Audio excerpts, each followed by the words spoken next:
escorreu aquela lagriminha da felicidade, mas teve 5 coisas que eu faria totalmente diferente na minha viagem. Então vem comigo porque hoje é dia de espanhol na sua viagem.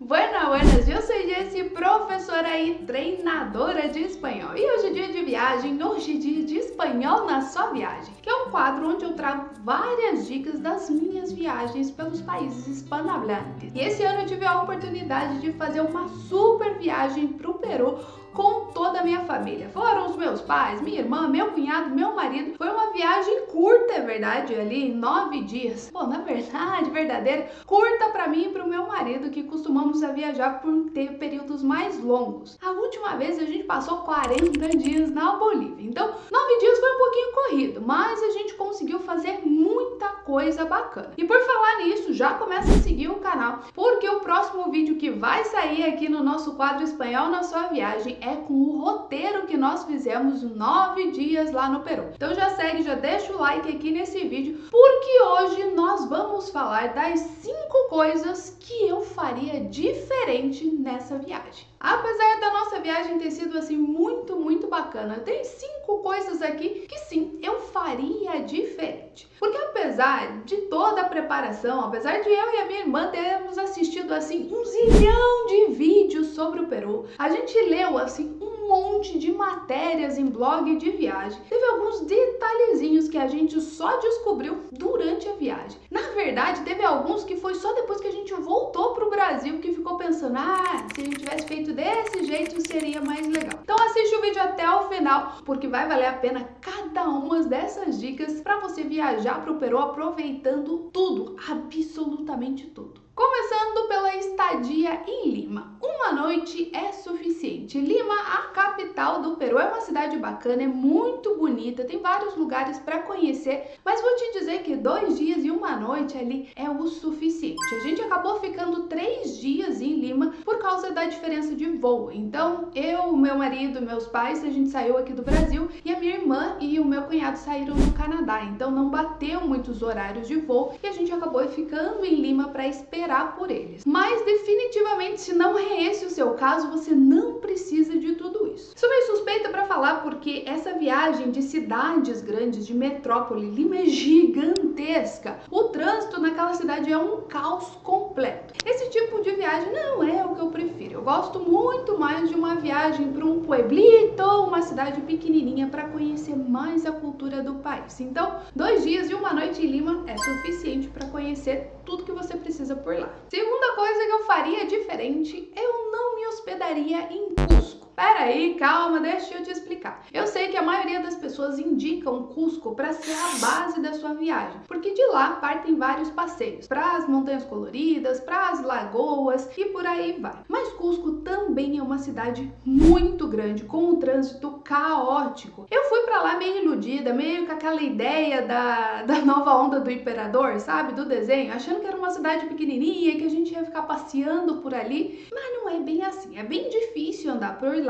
A parte do centro sim é muito legal, você tem que incluir Cusco no seu roteiro, mas tem opções mais atrativas para você passar a noite, como por exemplo Ollantaytambo, que é um pueblito bem chiquitito, então é uma cidade bem pequenininha, ou então Aguascalientes é o nome da cidade, isso, Aguascalientes, que é o pueblo de Machu Picchu, que também é uma cidadezinha linda, que ficar, se hospedar por lá é uma experiência bem bacana.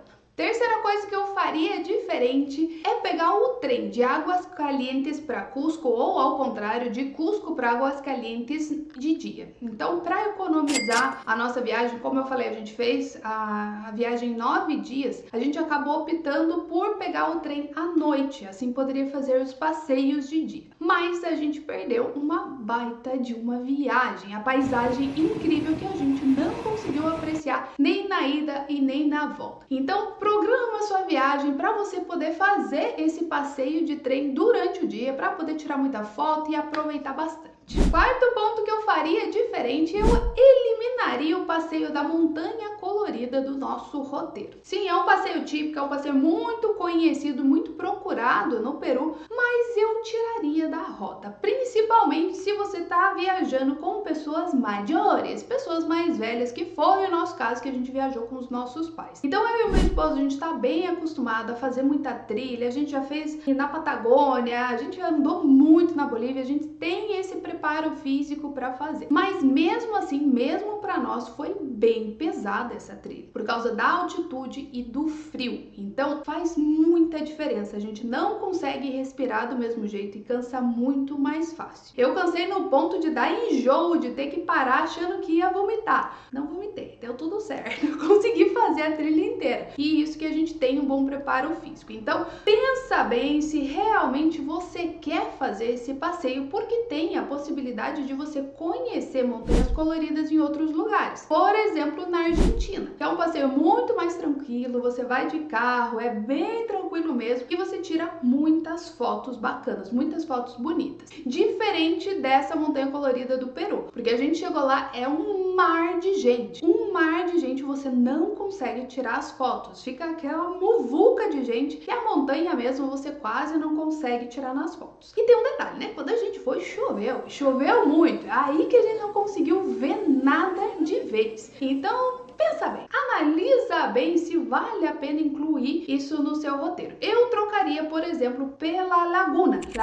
Humantay. Eu preferiria fazer esse passeio em vez das montanhas coloridas. E para fechar com chave de ouro, a última dica é sobre Machu Picchu, a dica mais importante de todas. Mas antes, deixa eu te lembrar que as matrículas do Espanhol Expresso estão abertas. O Espanhol Expresso é um intensivão de 30 dias de espanhol de viagem, um mix de aulas e treinamentos, onde você vai aprender muito vocabulário útil, vai se livrar das pegadinhas do portunhol, vai treinar para escutar os nativos com facilidade e, claro, treinar a sua fala para você se comunicar bem durante a viagem. Porque vamos combinar que é muito frustrante planejar aí durante meses uma viagem incrível dessa pro Peru e chegar lá, ficar o tempo todo dependendo de alguém traduzir e falar para você. Ser aquela chata, aquela mala da viagem que não consegue nem na recepção do hotel sozinho. É para isso que você tá viajando, né? São apenas 4 semanas de treinamentos para você viajar com segurança e independência. Eu deixei o link com mais informações sobre a metodologia,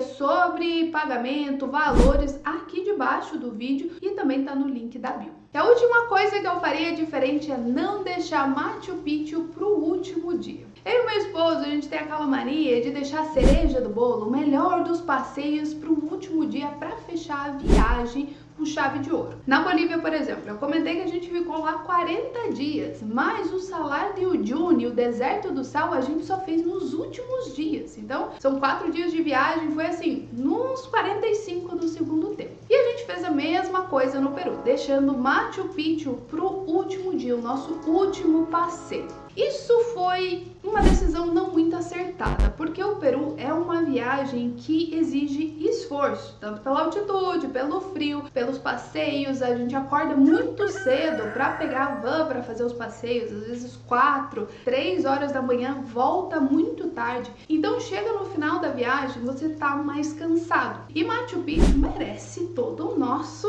esforço, né? Merece que a gente esteja assim realmente recuperado, porque apesar de ser um passeio com opções mais fáceis, você pode escolher o seu circuito e tem circuitos que são mais tranquilos de fazer, ainda assim é uma caminhada de 4, 5 horas. Nós, por exemplo, fizemos o ascenso da montanha Huayna Picchu, que é 2 horas de uma subida assim muito pesada. Claro, valeu a pena cada segundo desse esforço, mas se você puder, já começa de uma vez com Machu Picchu, porque você vai estar descansado e vai poder aproveitar ainda mais. Viajar não é só tirar foto bonita para postar no Instagram. Viajar é colecionar histórias, é criar memórias para o resto da sua vida. E o melhor investimento que você faz para sua viagem é no espanhol. É com os treinos práticos do Espanhol Expresso que em apenas 4 semanas você vai viajar com segurança e autonomia. Links da matrícula aqui debaixo do vídeo ou no link da bio.